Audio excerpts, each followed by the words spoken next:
around my neck, said, Liesl, Liesl. I look at him. You don't recognize me. I was in your class. And I said, you must have looked different. No, this was the most, and Grace was wonderful. We had to come an hour before our program started and take classes with our different teachers. And that I have to tell, because if you ever use this tape, this was the key to my approach for creativity. I taught later on for Adelphi courses in how to become creative. I was one of your students. And these were Saturday programs somewhere else. Yeah. So what was the key? The key was Helen Lanfer. We had our class before the school with her. And she always had what I learned from her, a smorgasbord of instruments.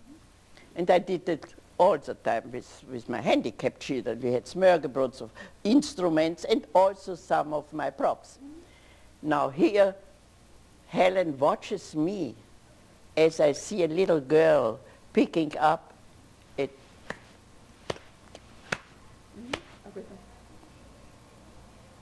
and I say, she uses it like this. I said, honey, you can't use it like this. You have to use it like this.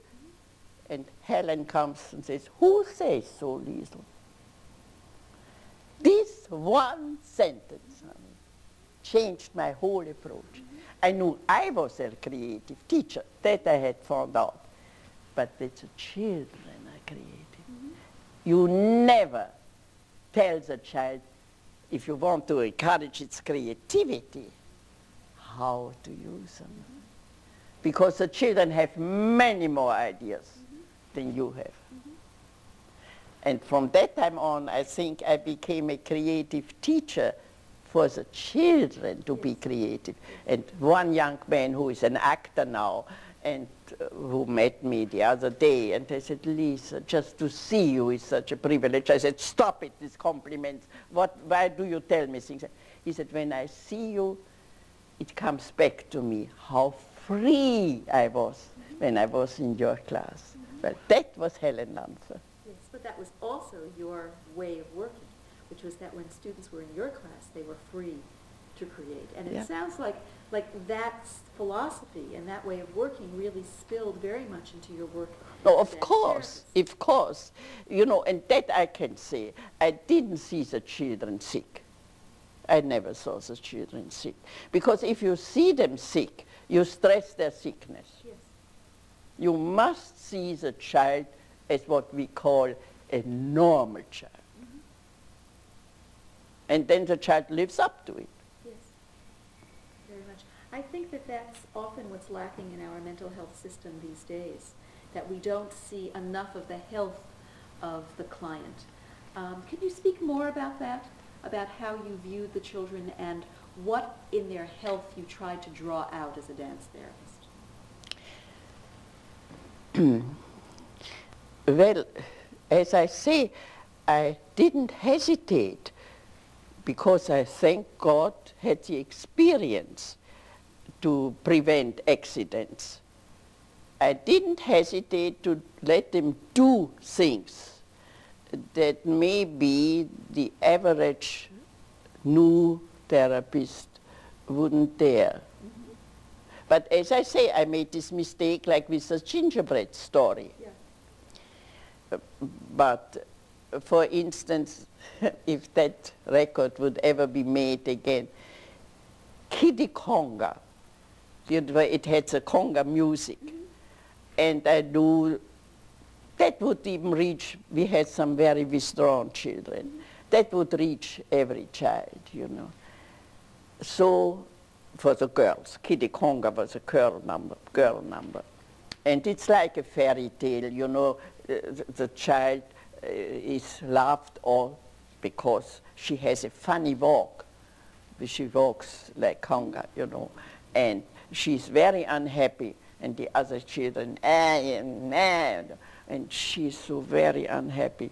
And then her fairy mother comes and tells her, from now on, you will teach them a dance, and that will be the kitty conga, the conga, you know, and how she lines up the kids, and she's the first one, and she does the conga, and they all, of course, learn it from her. And then she goes to a big Mexican festival, and the whole village learns, and she's the queen of the ferry.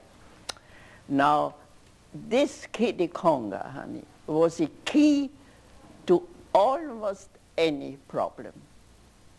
The shyest child could try to do this, or this, you know, with the feet or something with the, and the music was good, you know. And the one who, she could be the leader if she was a leader. And leaders are controlled, and leaders are loving to the one they don't know it yet. Otherwise she would not have become the queen of the ferry, you know. This kitty conga was a medication from every degree, from the withdrawn, shy child to the very difficult wild one. And of course, everybody had her chance to become kitty conga. So, I mean, if this example is good for you, I don't know. Well, one of the things that I'm struck by is you really had a very, in your own personal style, a wide range of disciplines to draw from. You drew from dance, you drew from physical education, but you from music. You know, you drew from music. Yes, and I was supposed to become a pianist, but when I fell in love with this dance, honey, and I fell in love with dance when I was 3 years old, but still, you know, dance was not acceptable for a nice girl from a nice family, but music was accepted, you know. So I had a good music education. So you found a way to incorporate from your background the physical activity, the physical education, music, as well as dance. Yeah, I had been a physics teacher, I had been a dancer, I had been musically trained. And I think that that background in various disciplines and experience with various forms of music, of dance, of physical education really is the essence of what a dance therapist should be drawing from. Now, shall I tell you something that I was very much to my unhappiness because I cried about it.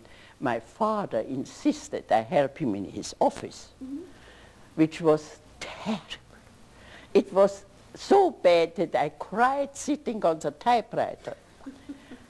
But it taught me that there is something needed in life as our culture is, and that is money. And I think I was the only one whom from the very start was conscious you have to be paid for your work. You can grade your demands. Yes.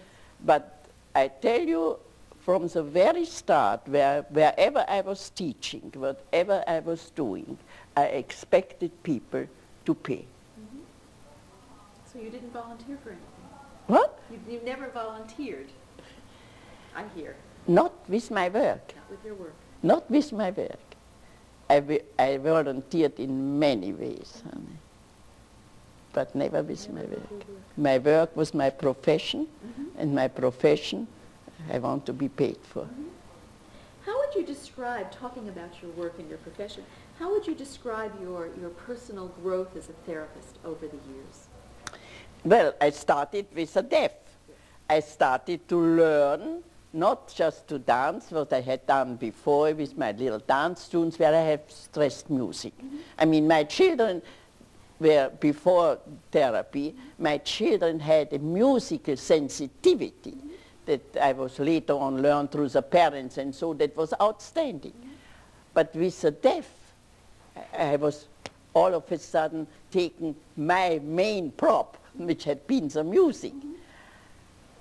And now I started with props. And what did you say I should describe? I'm wondering how you changed, what the course of your own personal growth was as a therapist. How can I describe that? Well, my personal growth, honey, is through my religion.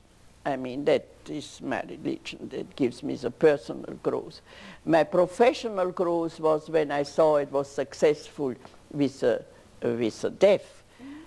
And I heard about a place in Brooklyn where they had a young woman who was a dancer and who talked about it, but you couldn't continue with it. No, she gave it up. I thought, well, maybe if I am so good with the deaf, maybe I can go there. And I went there, and this wonderful man, honey, they had two wonderful people there. They changed it later. And he said, well, don't you try it, Because this young dancer who had talked about her not so being so successful had obviously come from a very rigid dance form, because I came from creative dance from Europe, you see, before it came to America. So I tried. Oh, I had the most indescribable experiences in that place, because he was wonderful, the principal. The doctor was wonderful. We had, now Pim, for instance, was in that place. I remember the Pim story. Yeah, that is from. And the boy who cut into a flip was from that place, you know. No, in that place. And really, it's funny. Maybe 1 month ago, I was in the subway, and a young woman sits across with a little girl. No, a girl was already 5 or 6 years old. She looks at me, and she looks at me, what does she want? Are you Mrs. Polk? I said, yes. You know, she was my dance teacher. She was completely healed. She had her little girl, and she remembered me. And that was from the Lifeline School? No, no, that was from childhood. What a wonderful story. Yeah, that's lovely. Okay. We're going to stop the tape for a minute. Yes? Yeah. Okay. Yeah, Do we need to change?